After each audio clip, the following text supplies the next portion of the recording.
Welcome to evolution study YouTube channel. আমি কথা বলি সরকার। আমি অ্যানথ্রোপোলজিতে মাস্টার ডিগ্রি করেছি।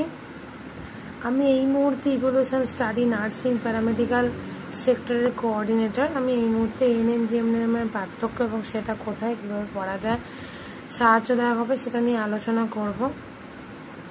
বেঙ্গলের যারা এএনএম জিএনএম পড়বে নার্সিং তাদের অবশ্যই ডব্লিউবিএনসি অ্যাপ্রুভাল থাকতে হবে এবং যারা অন্য রাজ্যে পড়বে তাদের সেই রাজ্যের অ্যাপ্রুভাল ওয়াইএনসির অ্যাপ্রুভাল কলেজের থাকতে হবে।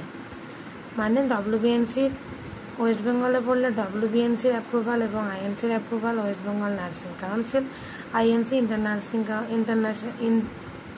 ইন্ডিয়ান নার্সিং কাউন্সিলের অ্যাপ্রুভাল থাকতে হবে এবং অন্য রাজ্যের ক্ষেত্রে সেই রাজ্যের অ্যাপ্রুভাল নার্সিং কাউন্সিলর এবং ইন্ডিয়ান নার্সিং কাউন্সিলের অ্যাপ্রুভাল থাকতে হবে। সে বা তারা এখানে এসে পড়লে রেসিপ্রোকাল হবে, এখান থেকে অন্য জায়গায় গেলে সেক্ষেত্রেও রেসিপ্রোকাল হবে। কিন্তু ইকোনমিক স্ট্যাটাস দেখতে গেলে এক্ষেত্রে নিজের জায়গা থেকে পড়াটা সুবিধাজনক, কারণ সেখানে অর্থনৈতিক অসুবিধাটা কম হবে এবং সেক্ষেত্রে গিয়ে দেখলে সরকারি জায়গায় পড়া সবথেকে সুবিধাজনক।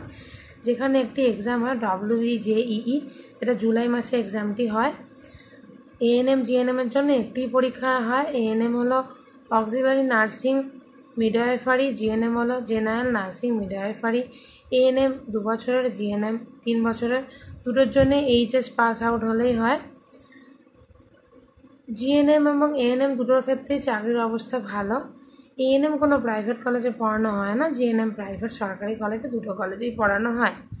ইকোনমিক কন্ডিশনকে মাথায় রেখে যদি প্রিপারেশন নেওয়া হয় WBJEE, জিএনএম, এএনএম বা এএনএম জিএনএম এক্সামের জন্য, তাহলে সেক্ষেত্রে ইভলিউশন স্টাডি একাডেমি বা স্টাডি সেন্টার খুবই হেল্প দেওয়া হবে, সাহায্যপূর্ণ হবে।